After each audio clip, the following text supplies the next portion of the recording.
Try to remember last March. Not a birthday, not a trip. Just an ordinary Tuesday in an ordinary week 14 months ago. Nothing comes, does it? The month is simply gone. Now go further back, much further. You're 9 years old, it's summer, and you can still feel it. In the exact heat of the pavement. The smell of cut grass and chlorine.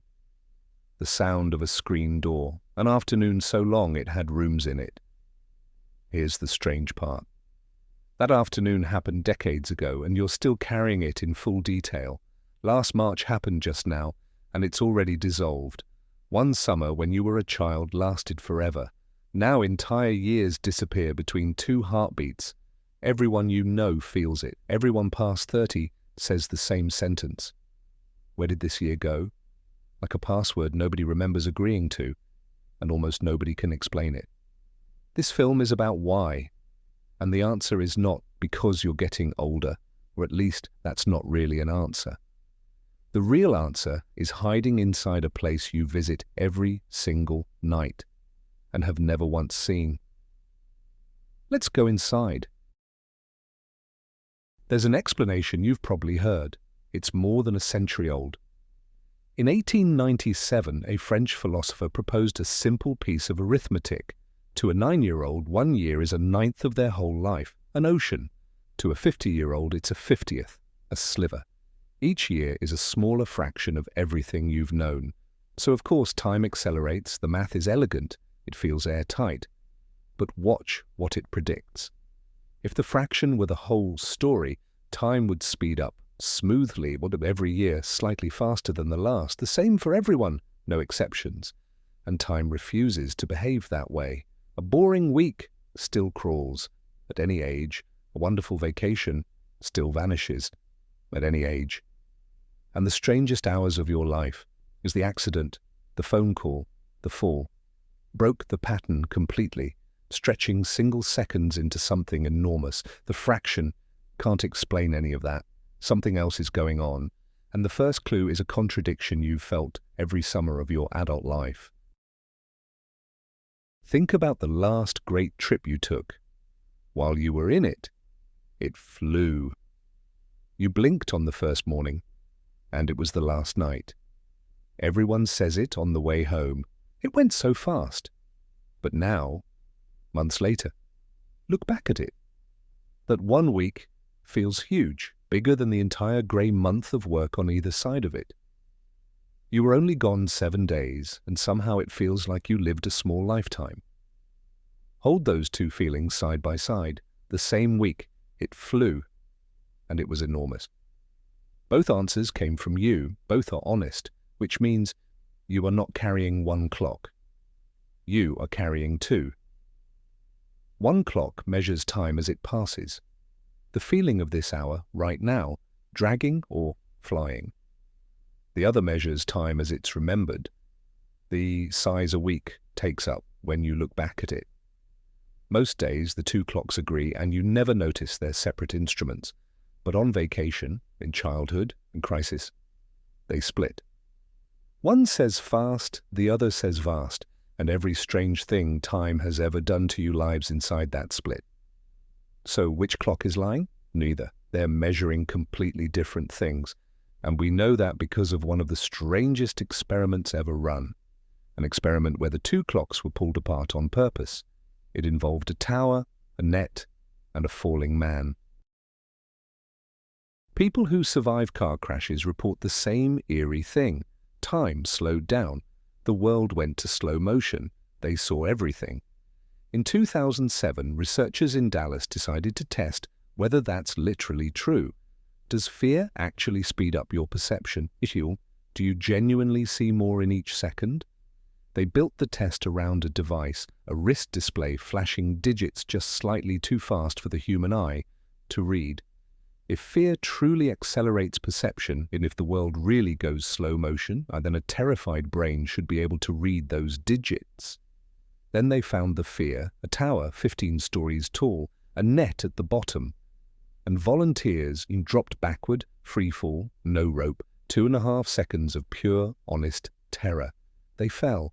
They stared at the display, and not one of them could read it. Fear does not slow the moment down. In the moment, you see at the same speed you always see. But then came the second half of the experiment. Each volunteer was asked to estimate their own fall, to relive it in their head with a stopwatch. On average, they remembered it lasting about a third longer than it really did. 36% more time. That was never on the clock. The extra seconds weren't lived, they were written. That's the discovery hiding in the net at the bottom of that tower. Fear didn't change what they saw. It changed what they kept. The brain, in terror, wrote everything down, and a memory written that densely reads as more time. Time is not perceived, time is written. And if remembered time is written, then somewhere inside you is the thing doing the writing. It's been keeping the record your whole life, deciding night after night what your years were worth. It's time you saw it. Every night while you sleep, your brain files the day.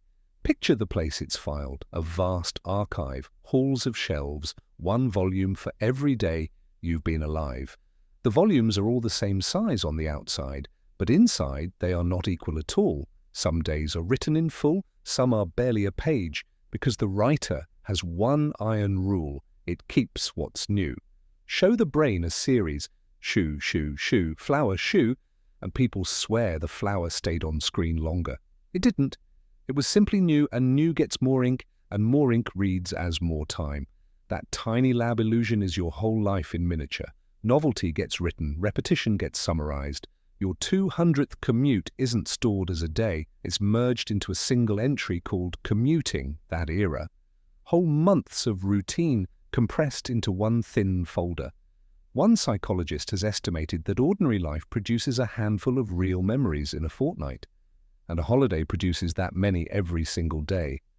Now, honestly, scientists are still arguing about exactly how this works. Recent studies have complicated the simplest versions of the story. The frontier is open. But the two clocks are real, the writing is real, and the shape of the answer is now in front of you. Because when you ask, how long was last year, you don't consult a clock. You walk into the archive and you look at the shelf. A thin shelf is a short year. That's the whole illusion. So the real question was never why time speeds up. It's why childhood's shelf is so impossibly long. Because a child's life is made entirely of first drafts, first snow, first ocean, first day of school, first best friend, first betrayal, first time staying up past midnight and hearing what the house sounds like when it thinks everyone's asleep. Nothing merges because nothing repeats. Every day is unlike the one before it, so every day gets written in full. A child's year isn't longer, it's incompressible. And the archive proves it, decades later. Ask a 70-year-old for their sharpest memories, and they cluster, overwhelmingly, between the ages of 10 and 30. Psychologists call it the reminiscence bump. It's why the music of those years never lets go of you. Not because youth mattered more, because it was new. All of it. That's what nostalgia actually is. Not a mood, not weakness. It's the feeling of standing in the thickest part of your own archive, the wing where every volume glows. The summer wasn't longer, it was denser. And then adulthood arrives and the firsts begin to run out. Adult life is a masterpiece of efficiency. Same route, same desk, same lunch, same screens, same loop. That's not failure, that's mastery. Routine is how a mind handles a complicated life, but routine is exactly what the archive doesn't keep. Efficiency, to the writer, is silence. The smoother your days become, the less there is to write, and the thinner the years get on the shelf. The world even ran the experiment. In 2020, for many people, something impossible happened to time. The days crawled and the months vanished. Both clocks caught disagreeing at once, everywhere. Empty, identical days felt endless to live and wrote almost nothing. A year that dragged by the hour, gone without a trace by December. Time doesn't bend the same way for everyone. In grief, in depression, it can do the opposite. But for most of us, the pattern holds. And here is where it stops being trivia. A parent and a child live in the same house, on the same calendar, running two different archives. The child's year is all firsts, written in full. The parent's year is optimized, compressed, merged. They grow up so fast. That sentence is the sound of two archives disagreeing about the same 12 months. So if the felt speed of a life is just the thickness of its record, is that speed fixed?